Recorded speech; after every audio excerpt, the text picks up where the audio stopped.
Hello, folks, and welcome to the Atomic Salt Live Show. This is the show we're going to discuss everything in the tabletop hobby world. Sorry about last week. We're all on our turkey hangovers, but we're back and ready to go this week. I am Wild Chevy, and as always, I'm joined by my buddy Casey. Casey, how are you this week? I think I got something right. Did I get it? Is it there? Always Yeah, I think I classy. got it. I think I got it. I'm good. How are you doing this evening, Alan? I'm doing a lot better than last week, man.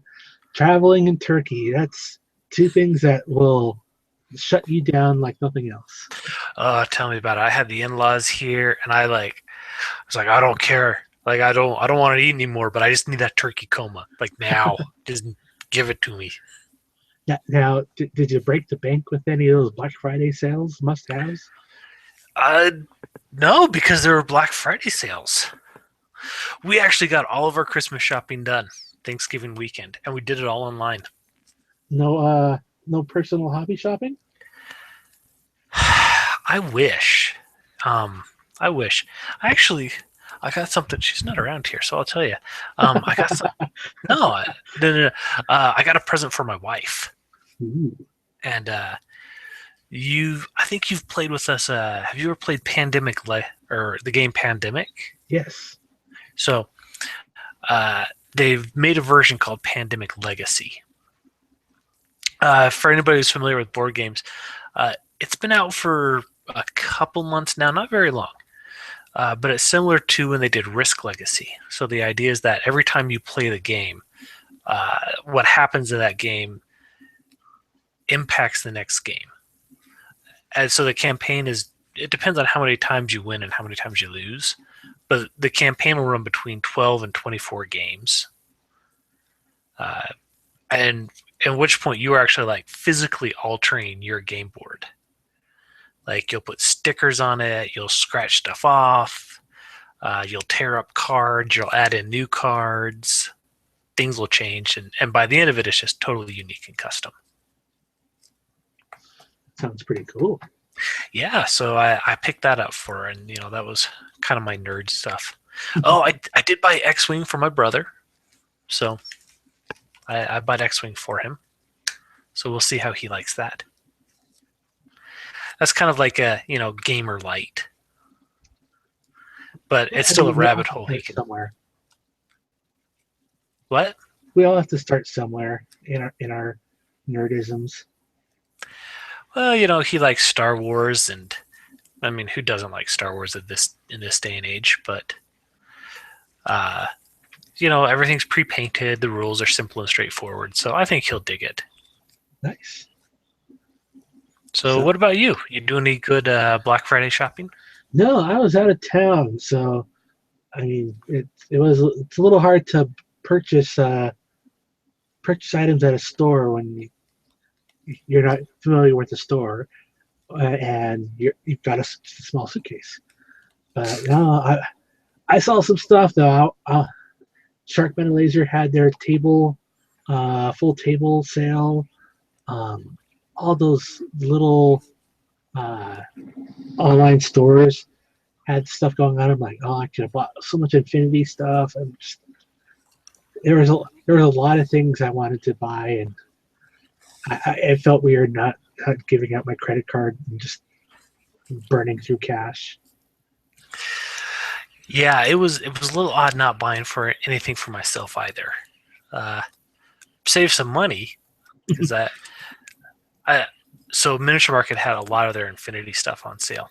And I was like, oh, I know, I'll just get this, and then I get this and this, just the sale stuff, and I was still like at $80. It's like crap.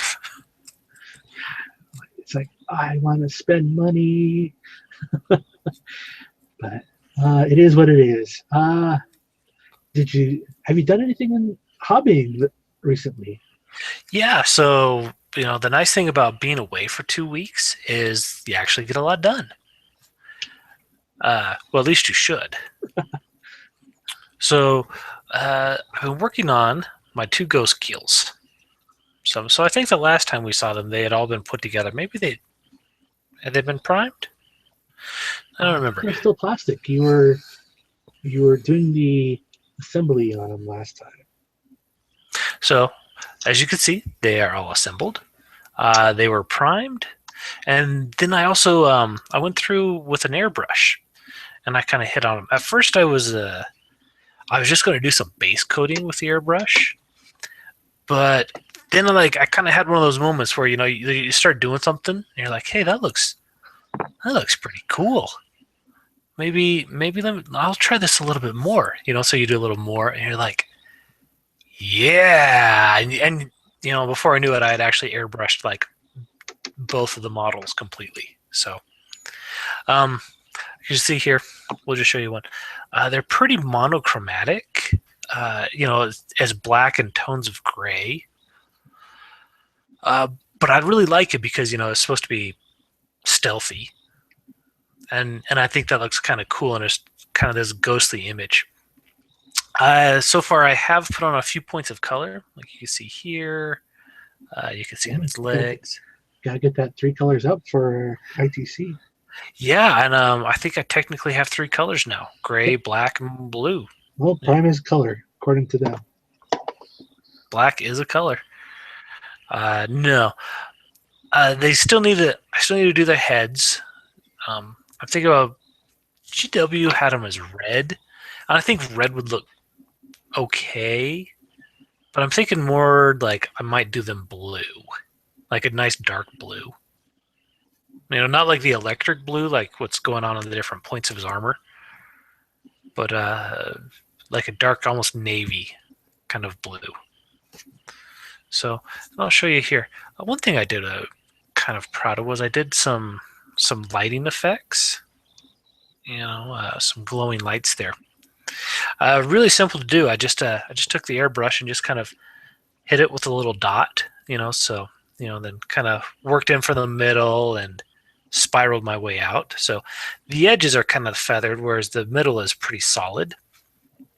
Then after that, I went back and I used my secret weapon washes again because I love those. Just one drop did everything. Just hit it with like little touches of blue, and so I just turned that white into a blue, and where it's white is the strongest in the center, it's the most blue, and so you have a really strong dot in the middle that just fades out away from it. It was really nice, and it looks really nice and it's really easy to do. And so I took that, and then every ghost kill comes with 2 drones, and you don't have an option of fielding them. I'm not really into drones. They're good units. I just find them really boring to build and to paint. Yeah. But it's not an option with the ghost kills. So they have their little stealth drones. And what I did was they got kind of this little thing up here on the inside. And I know this camera isn't great, but I did some lighting effects underneath there. So basically the same technique as what I did with the ghost kills, with doing white and then the blue over it. But then I took some turquoise and came back in on all of the hard edges. So like kind of up underneath here, I did some dry brushing. I lined hard edges around there, and it's turned it into kind of a really nice little lighting effect going on underneath there. So I think all I need to do on these is I need to kind of like clean up their tops a little bit, do some black lining, and these guys will be good to go. Cool. And then they'll get wrecked on the table. Have you seen ghost kills in action? They do the wrecking. Yes, unfortunately, yes. My only regret is I do not have a third one. Yeah. No, maybe that's a good. Well, for our group, maybe that's a good thing. Oh yeah. I hate wall mirrors. What's wrong with Tank Hunter and hitting everything on rear armor automatically? Yeah. It's so nice.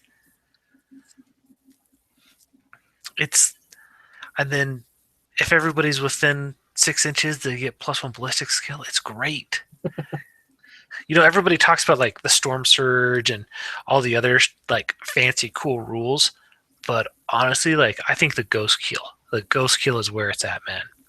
They shoot really well. They're really hard to hit at. They're really hard to hit, so nobody wants to shoot them. They have really solid weapons for like midfield control.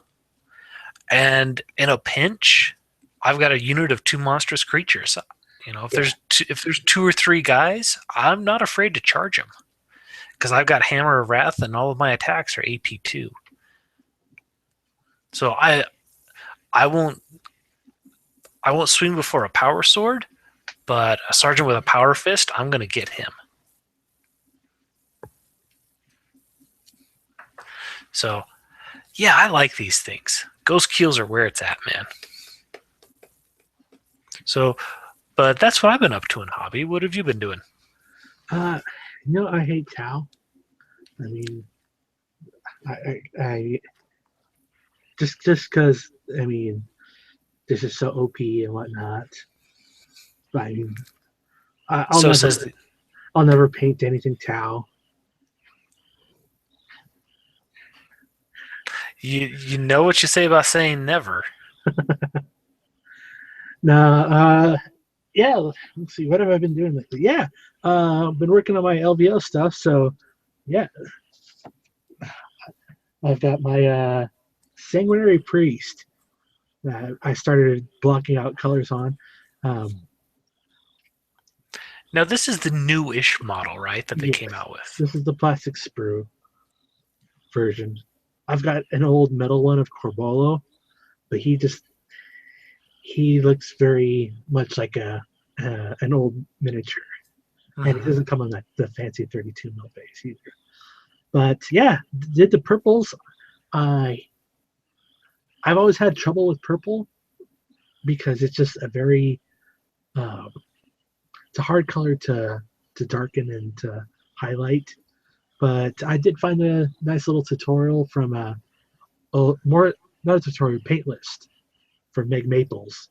What she did a twisted the nurse on Twisted, and she posted her color recipe. So I followed that. And, it's coming out pretty well so far. I just need to do some highlights. The hard thing is that this the armor is white. So I didn't want to do the red cloak. So I went with purple. And now I've got to pull up my recipe for white armor. But let's see. That's that. I mean, yeah, I got some Riptide stuff here. And I had a buddy, he's like, hey, can you paint me some Riptides? I really admire your painting, and you're a really good friend, and I think you're pretty awesome and whatnot. So I'm like, sure, dude. Yeah, I'll do some stuff for you. So two Riptides painted 2 different ways. Well, you know, you're a big, sexy man, and a Riptide is a big, sexy model, right? You know, you're the natural fit for doing it, aren't you? Except there's no way to actually prove in the markings and all that there's a female pilot on the inside. Well, everybody just knows that they're all female pilots because they're better than the men. Yeah, the toughest army in all of 40K that everybody fears and hates on their rules is piloted by female pilots. Yeah, does like that joke actually like aggravate people or get to people?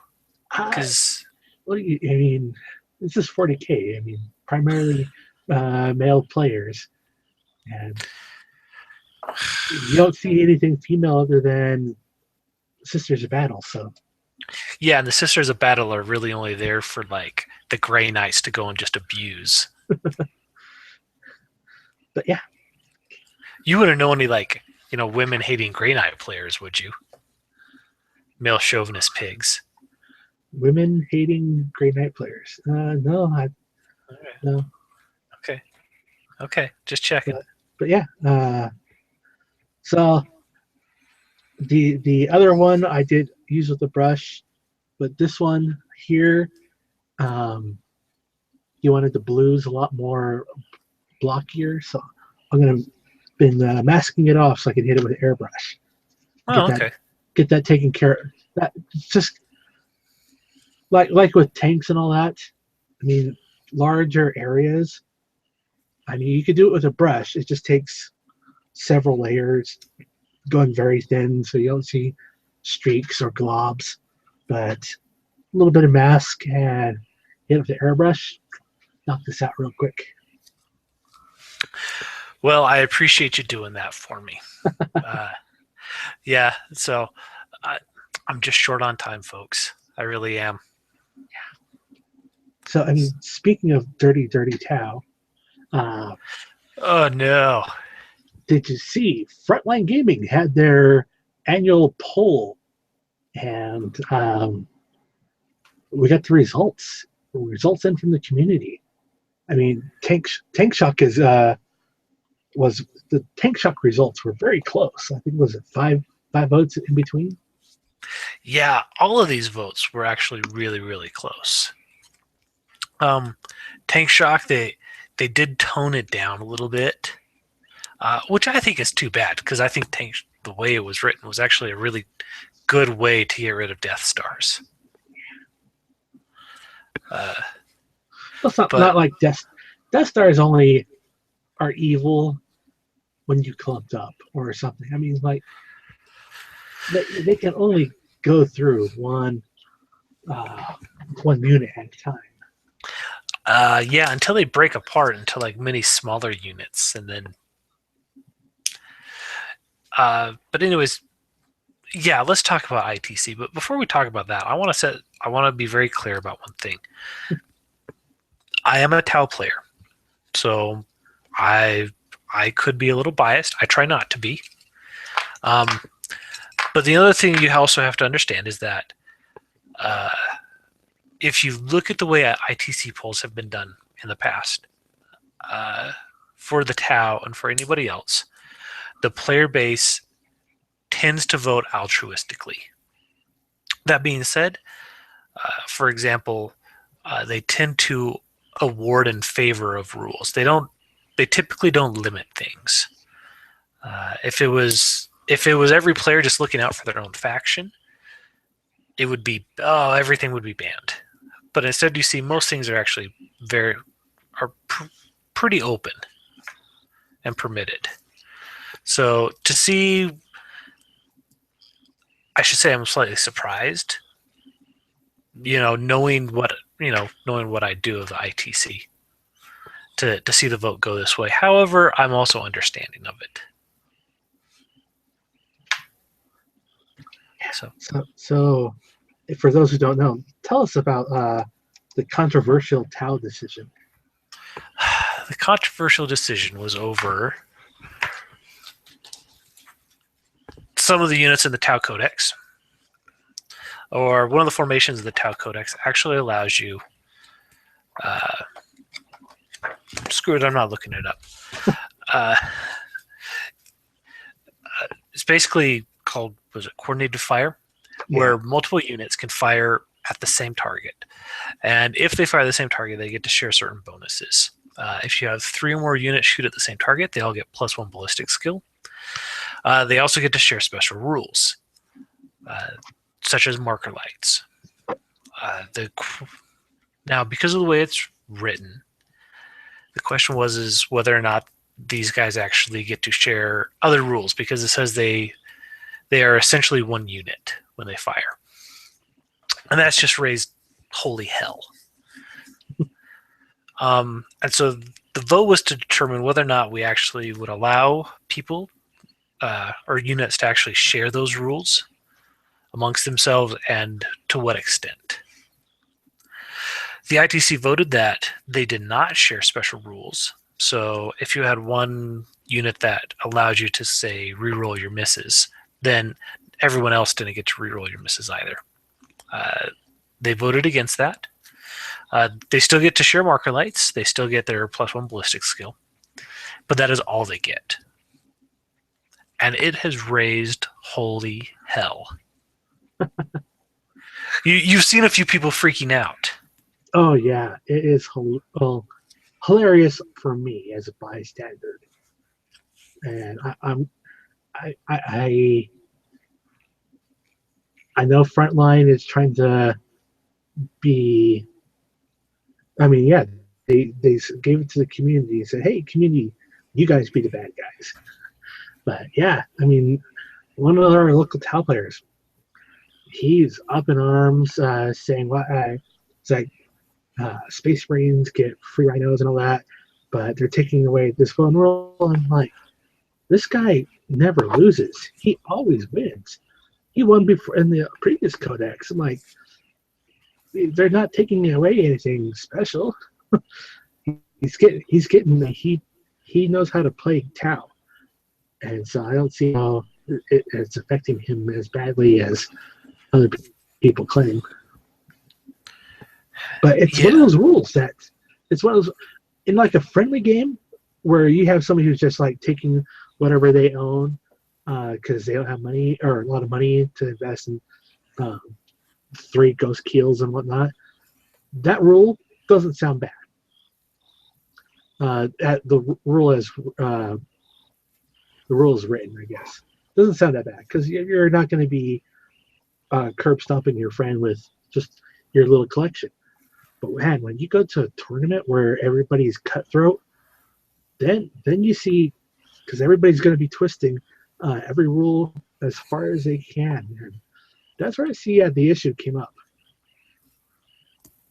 Yeah, and I'll say I'm not entirely pleased with the way things went down. And it's not in the interpretation of the rule. It's based mostly in the way that things were handled. I'm not screaming, I'm not yelling or swearing because I'm obviously not that upset. This is a game, folks. It's felt like with the Tau, with this latest release, they've had a lot of interesting and unique rules, and some things did require clarification. However, it does. My personal opinion is that everybody on the internet has been freaking out about things, and that what we should have done before we all started freaking out and voting on things, outside of rules clarifications, we should have just let it ride for a year and just see if all of these things that we were imagining are really as bad as we think. Well, I mean, yes, I think that's a viable option. I think the problem is that ITC is right around the corner, and that has to be. I mean, that's one of the big things. I mean, you want to have your tournament be something popular people come to and whatnot. But if you have these super net lists that just wreck house because one rule is written poorly, I mean, that's got to, as an organizer, that's got to be very hard. Sure, and you know what? If we were to see, like immediately, like if Tau lists of a very specific build were destroying everything that they came up against, then yeah, I'm not saying let's wait a whole year, but I think a lot of people started writing ideas on the internet and then got scared of them. Well, and I say that because when you start thinking about it, there's a lot of limitations to the way this rule works. You can only shoot at so many units when you're doing this. And again, there's interpretations on this, but when all of your army is shooting at one unit, and maybe you're just split firing off a couple of smaller things, you're not doing that much overall damage. I mean, sure, you wiped out that 10-man biker squad amazingly well, but you've just devoted half of your army to that. True. And then that's also assuming that everybody in your army can see that particular unit. I mean, when you're playing on a table with decent terrain, you're lucky to have more than 2 or 3 units that can actually see something. So, however, now when we just start running out of paper and say, oh, and this unit shoots at him, and then this unit shoots at him, and then this unit shoots at him, I get to add all these different rules together. Yeah, you can make it look really scary and really intimidating, but I think the way that it would actually play would not be that impressive. I just don't get it from a fluff standpoint. Like all these experimental chips and whatnot. the benefit going to everybody. Well, that's okay. You also pray to a corpse, so. Hey. Blood for the blood god. Money for the money god. Yeah. Paint for the paint god. So no, and the thing that I find really funny about this is I think everybody's getting all bent out of shape about this, when in reality, the really scary things that this codex can do, like the optimized stealth cadre, like what you were complaining about earlier with Wall of Mirrors, is terrifyingly powerful. And then also their Lord of War, we can take a squad of 3 Storm Surges together. And this is actually something Frontline has been talking about. We've been doing a lot of test games with them. And if you think about it, if you set up a Storm Surge and when you start adding gear on, there's really only 2 things that you should be putting on there. One is your 4+ invulnerable save. So you have a 3 up armor save, 4+ invulnerable save, and a 5+ feel no pain. Now let's combine that with your also toughness 7. So that means that you're never going to be out that feel no pain save. Yeah. Well, I shouldn't say never. There's always weird corner cases. But 99% of the time, you will have that feel no pain save. And at toughness 7, you are incredibly difficult to kill. And then on top of that, you're also a gargantuan creature with all the rules that come with that. Like, you're fearless, and you cause fear, and you get to shoot all of your weapons. You get to move 12 inches. Nothing slows down your charge. Stomp. I was saving that for last because, yeah, you have a stomp. And stomp is bad enough on one guy, but can you imagine like having 2 or 3 stomps hit you? Yeah. They're horrible. That's a strength D weapon. And okay, sure, you have let's say you get like 15 power fists, right? That connect. Like that connect. So right up, or let's say 16. The math is easier. So 16 power fists. I have no idea how you're going to pull that off, but first of all, your 4-up save saves 8 of them. Second of all, your feel no pain is going to take care of a third of those. So really, you're only looking at conservatively 5 or 6 of those hits coming through, and they're not even doubling these guys out. These guys have like, okay, now I am going to look it up because these guys are really scary units. Yeah.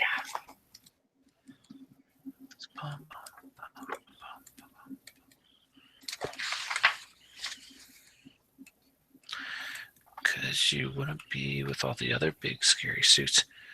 Yeah, you have 8 wounds. So those 5 or 6, you don't even need to spread those around. That one guy will take them all. And then you're going to get 2 or 3 stomps coming back at you. And remember, this is also the unit that the closer you get to it, the better it shoots.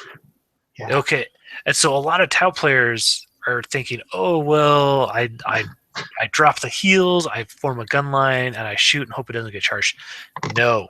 You take 2 of those things, and you push them up the middle. So now everything is a lot closer than it wants to be to those guys. And you can't bring 8 wounds at toughness 7. Good night. That is scary.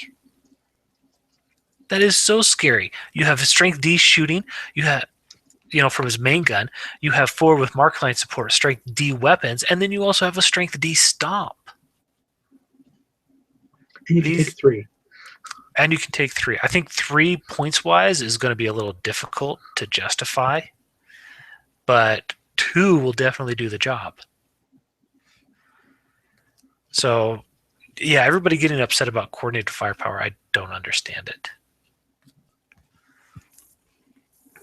Maybe they realized the mistake that they made with Storm Surges, and now they're trying to slow down Tau. Because mark my words, Tau are top table now, and I get it. Like, it sucks, and I don't like that Marines and certain other codices are allowed to take free war gear, or they're allowed to get free vehicles. That's BS. That Well, it's fun and it's fluffy, and I like that, but in a competitive setting, it just blows everything away. well, that, like, I mean, we were talking a few weeks ago, power curve and codex creep, and like when the Storm Raven first came out, that was like the scariest piece of equipment on the table because it was new, it had rules, and new rules, and there was nothing you could do to hurt it. But then the power creep went away because uh, we got weapons that could take care of it. We got special rules that we could shoot it down with, and then it became not such a problem vehicle. But we're seeing that right now with codexes now. Codexes are becoming very powerful as H1 comes out, and the power creep is coming back. So I guess the question is was Tau meant to actually help rein in, or at least keep up with the Space Marine codex creep? And by keeping it down, are we allowing the Space Marine codex to stay on top artificially?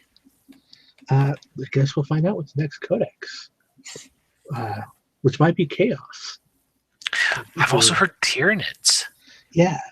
So, I would love some codex creep on Tyranids.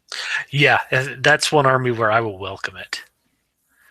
But to be fair, like I said, the ITC, at the end of the day, they voted how they voted. The people have spoken, and so it doesn't really impact me all that much. I don't play a whole lot of ITC. But you are going down there for a team tournament, so. Yeah, but I wasn't planning on a list that would capitalize on that anyways. Because, like I said, I was thinking realistically, I don't feel that the rule does that much for you. It looks, other than looking scary on paper.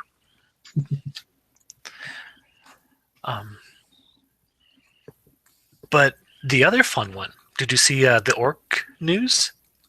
No. Oh, the boss, right? The orc boss that can take a stompa for less? Mech Boss Buzzgob is his name. He's a Forgeworld unit. I believe he's a 80-point mech boy.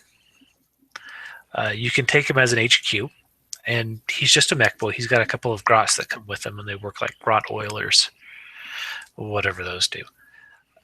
But the interesting thing is, yeah, for 300 points, he can turn himself into a Stompa.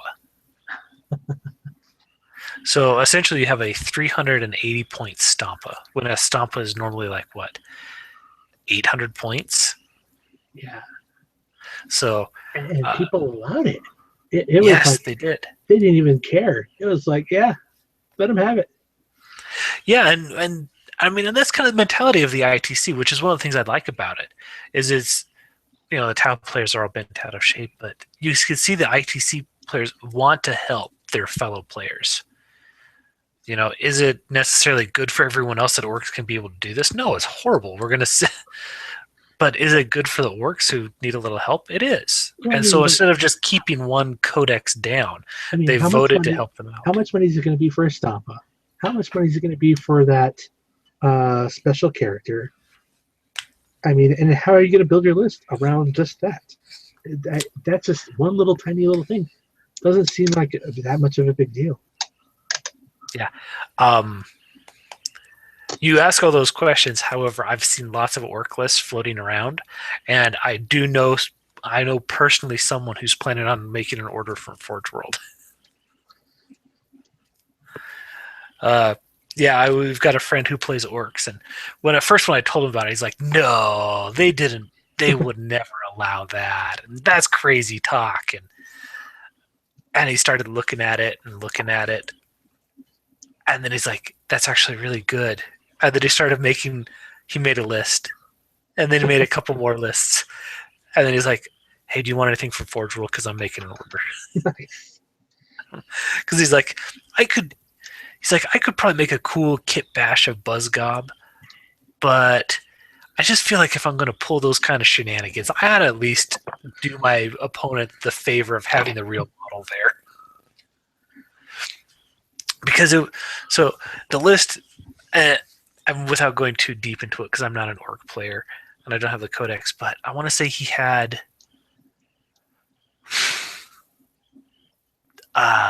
So first of all, he had Buzzgob and with the Stompa, and then he had a war boss plus 10 orc bikers.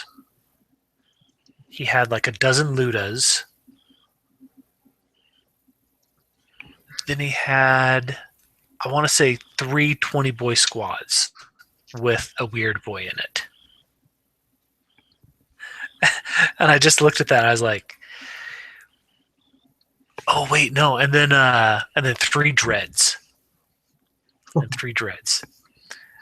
And I just looked at that and was like, well, good night, son. I have no idea what I would do against that list.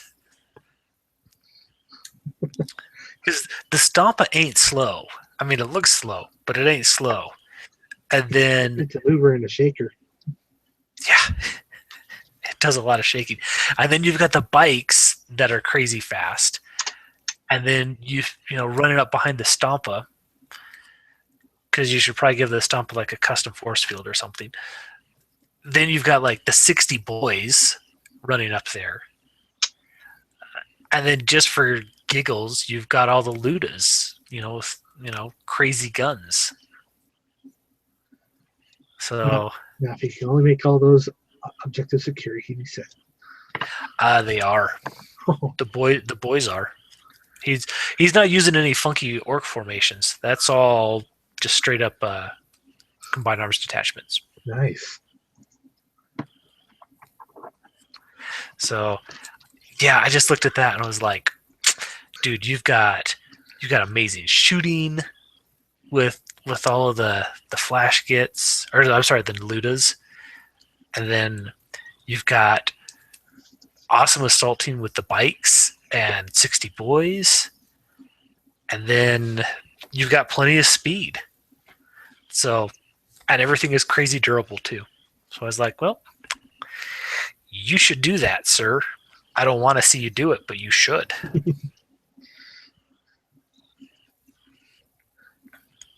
So, well, holy cow, man. We spent all of our time talking about ITC stuff, and we haven't even gotten to what we were going to talk about tonight. Yeah. So, while you have it, whip it out. Excuse me while I whip this out. Whip it out and show the crowd. So, I mean, it's been a long time coming, so. MegaCon, I love your games, but we really need to work on how you actually develop and publish products. Call me. So, Myth 2.0 has come out. This arrived in my mailbox the other day. That's just the paper stuff, right? Right. I just, on their latest Kickstarter, I just ordered their 2.0 updates. So that also came with updated cards. Sorry. So these are, so we have the updated rules. We have the updated player decks. We'll get into these in a second. Updated monster deck. And updated missions and equipment. So, should we break this stuff out? Whip it out, man. All right, I'm breaking the plastic on this stuff. You guys are seeing it here first.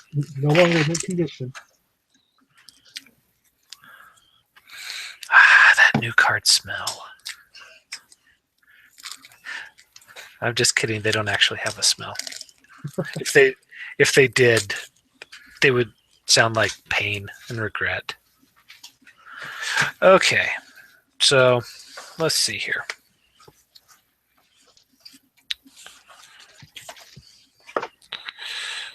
So we'll start off with our loot. Real basic stuff here. It's in good shape. This is it's a little thicker material. It's also that nice linen finish on it, so it's got a little bit of texture to it. So it feels nice on your hand. It doesn't feel like it's gonna fall apart. We got tons of these. So cool blue gear. This is the stuff that we'll actually probably never get to in our games. Like the Shroud of Xantria, +1 fate dice. That's awesome. Once per hero cycle, you may reduce the AP cost of a hero card you play by 1. Yeah, so great. I'm never going to see that.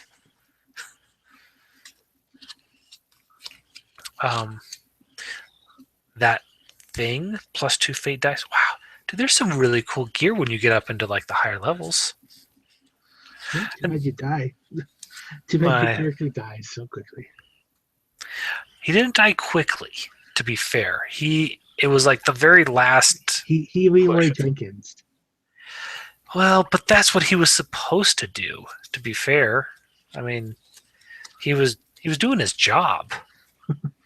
Like, we just weren't getting our objectives done, so he was just having to kill and kill again. But he took plenty of them with him. So yeah, so that's our myth, our gear deck. Let's break out this one right here. So we've got the Avatar of Winter, Marcus the Ready, Sir Acheron, Sarah the Mystic. I'm fairly certain Father Josh and Father Andrew, evidently these are all actual people that they know. Like Father Josh and Father Andrew are like local priests because these guys, and like are good friends of MegaCon Games. That's right, what you know, right? Yeah. As long as it doesn't have a rule about like touching points or something like that. Oh, actually, no. Here it is. When in base-to-base contact with another model that is of the same gender. No, I'm kidding. But let's take a look at some of our creature decks here. So, for instance, we have the Grubbers. So, again, it's two-sided. So it's pretty easy to figure out what it is. And everything's pretty clearly labeled. So they showed, they get 1d10, what their priority is. The cards are really just cleaned up from the way they were previously. So I think that they've done a really nice job in cleaning these up and making them nicer. And a lot more legible. So, they have their spawns right here on the back. So with 2 players, you get 6 for initial spawn. Normal spawn is 3. Heavy is 2. Strength in numbers. These are really great cards. I really like how they've done these. I think that they've probably looked at some other games that used cards. Because in a lot of ways, this feels like Super Dungeon Explorer cards. And Super Dungeon Explorer cards, I think, do an excellent job of putting all of the information in one spot. Then, I'm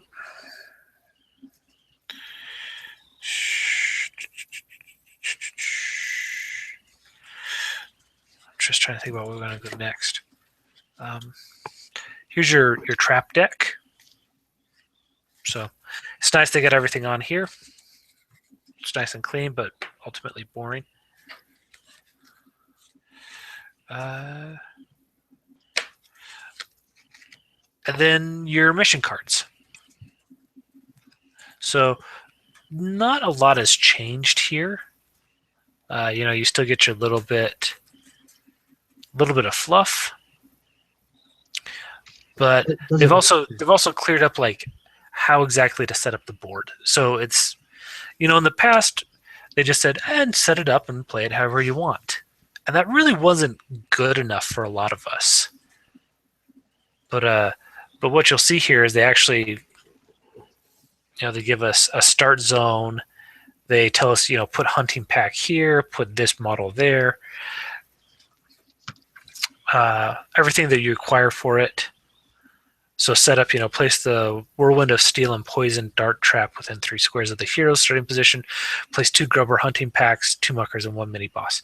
So really nice. Like they've taken the guesswork out of what you needed for this. So instead of saying, oh, well, I'm going to play this board and this board requires this, but then I'm going to play this mission and this mission needs this and that. No, you just, and here's More another structured. one. Yep, it's just perfectly structured. And so there's no guessing. So this is I think right here, like this is the biggest part that they've changed. And it's the best. So I don't know, Alan. What did you? While I'm opening up, I'll open up one of the character decks. I don't think we need to go into both of them, but I don't know. You tell me. What did you think of 1.0 rules? Well, it was kind of like pretty much like Mercs. There was some interpretations that you had to go through because we couldn't really quite understand. But our second third playthrough, it got a little bit better. We kind of understood. I guess we kind of made our own little house rules just to help us out. But it's nice that that 2.0. I didn't get any of the expansions. Did you get any of the expansions? No, I did not. Yeah, I think it was one of those I just couldn't afford it at the time. But yeah, it's nice that they made second ed rules. Yeah, and the expansions, like in the missions, are always available aftermarket. But I mean, to be fair, this is a pretty hefty number of missions to play through. Well, that's assuming that every time you play, you actually play a mission. You don't just wander through tiles and see what's what.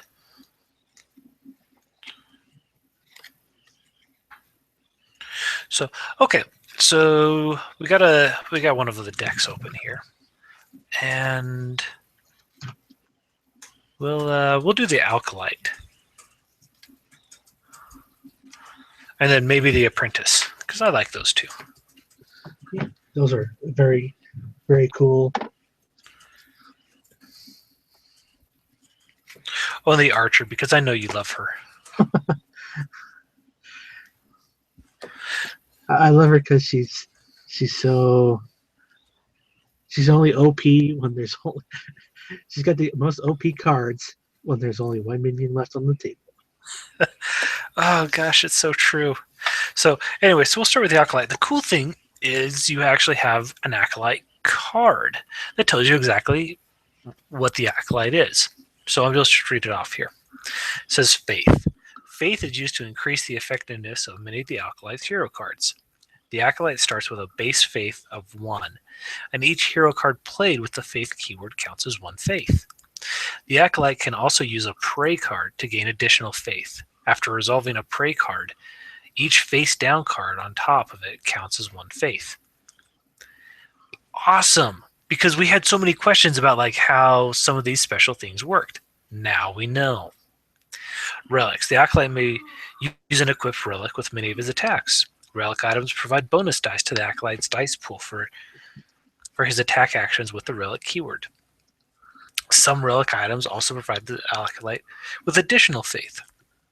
This is treated the same as a hero card with the Faith keyword. For example, a relic starting +1 Faith adds 1 Faith to Acolyte's total Faith. So they've told you everything that you need to know on this guy's card now. How nice. So those are Prey, those are boring. So, and let's just look at a couple of different cards we got in here. So one is Armor of Faith. So we know it uses Faith because they have bolded Faith on it. Where it says, each enemy within range has its attack toughness number increased by a number equal to your Faith. And now we know how Faith works. Easy. We have Last Rites, Holy Relic. So, and again, I don't think the attack cards were like the huge thing that needed fixing, but they have noticeably cleaned up and they work a little better. So it tells you attack, Holy Relic, attack one target within range. This attack also affects a number of squares equal to your faith, counted clockwise and across. So, and then they give you a little diagram. You start it, and they're all numbered. It's perfect. This is so much easier and it makes so much more sense now.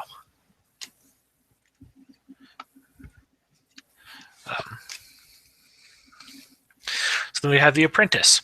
Same thing. We've got a little, I won't read it again here, but it talks about how to use ongoing effects, which is what the Apprentice is all about.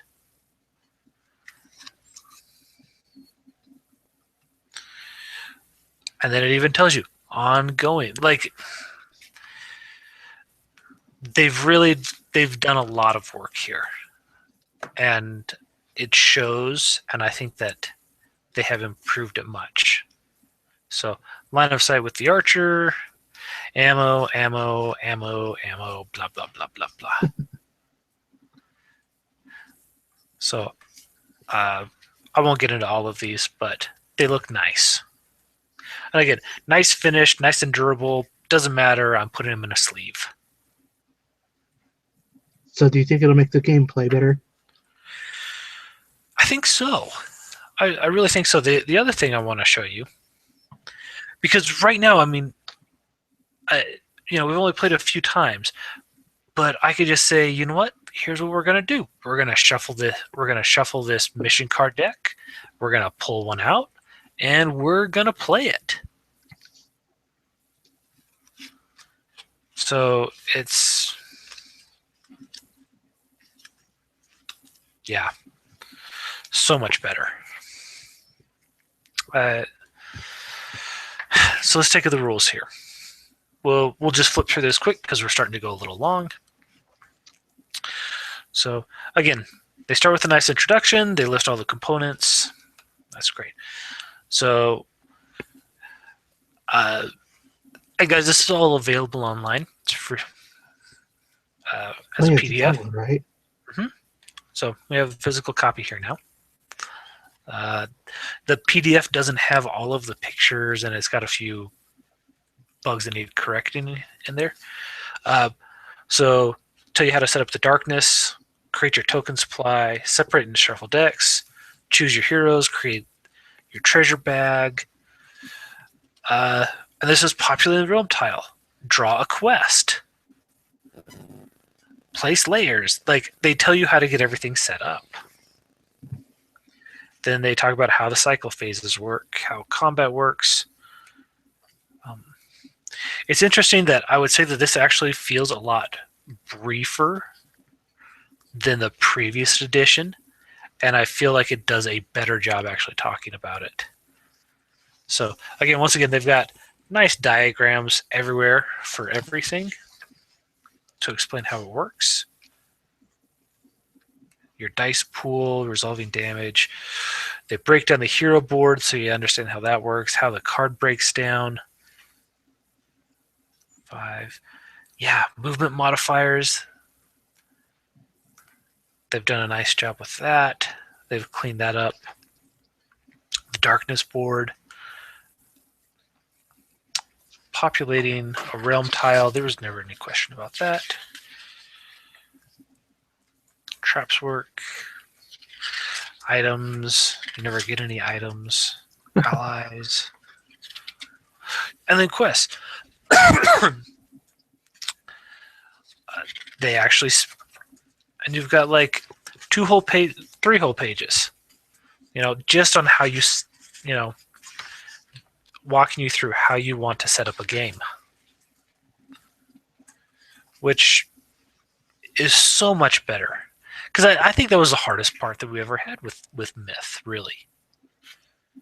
We say, all right, let's play Myth. And then we all sit down, look at each other, and say, well, we understand how to form a dice pool. We understand how to shuffle the cards and how to use the hero board and how the darkness worked.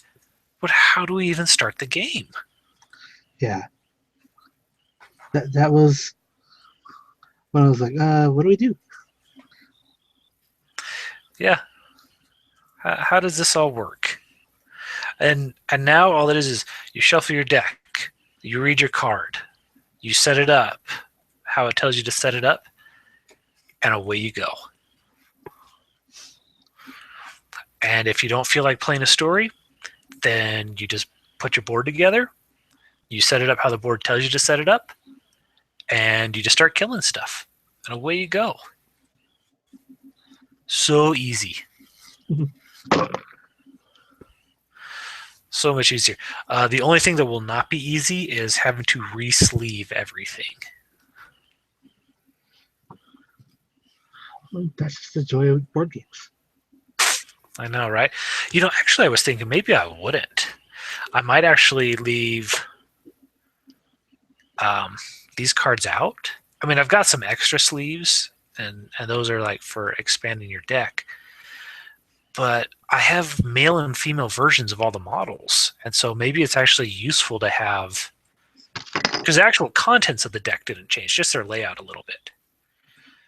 Maybe I'm just going to keep 2 decks, so in case somebody's playing, you have 2 people who want to play the Acolyte. Oh, there you go. And you say, hey, no problem. Here's your Acolyte deck, and here's my Acolyte deck. If you have any question, if the person with the old deck has any questions, they just look at the new one. I actually really like that idea. I might do that. See, that's why you're the engineer. You come up once in a great while. You come up with a good idea.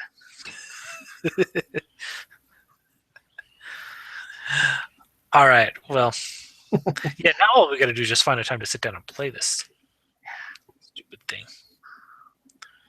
So, but what I'm hoping is it looks like most of these missions are like 1 tile large. And if you're just looking at a single tile, I think you can play through these fairly quickly.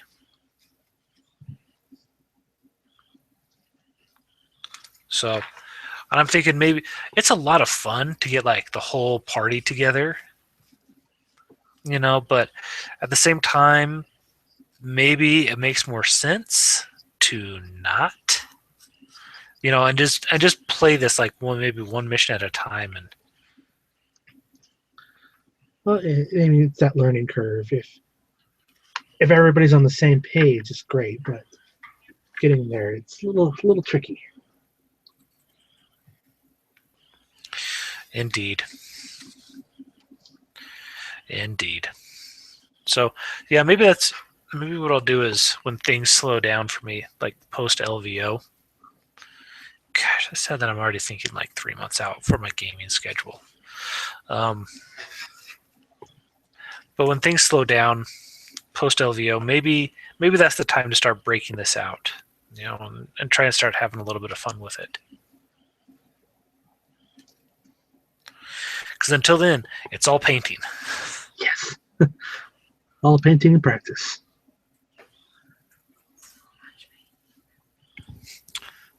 Well, you don't have to paint anything.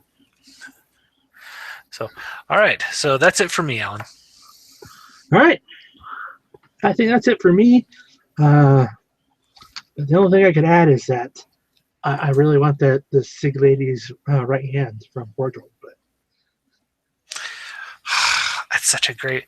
There's a lot of people who don't like that model. just the rules. And I'm surprised. I no, know. like No? they don't like the actual model. They don't like the rules either, but they're allowed to be wrong. But yeah, that's one of those ones. Like, I'm like, dang it! I wish I was closer to. Or I wish ordering from Forgeworld wasn't such a hassle. Maybe someday. Sure. Right. You can always just take a job in the UK. Yeah, there we go. All right. So yeah, that's it for me. That's it for you, correct? That's it for me. All right. Well, I'm done playing with rubber snot right now. So, all right. Thank you guys for tuning in. We love the views. Let us know what you think. I mean, did you look at the poll from Frontline Gaming What are your thoughts on how that turned out? Did you get into Myth 2.0? Let us know what you think.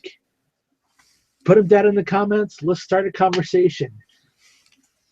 I'm Wild Chevy. Like this video if you like it. Share it with your friends. Subscribe to see more. We'll be back next week. Casey, anything else? Nope. Just as always, if there's a topic you'd like to point our attention or a product you'd like us to take a look at, just shoot us an email at theatomicsalt@gmail.com. This is The Atomic Salt, and Myth may have just blown our mind, but we're not quite sure. We'll let you know in a couple months. Alrighty, folks. Good night and happy gaming.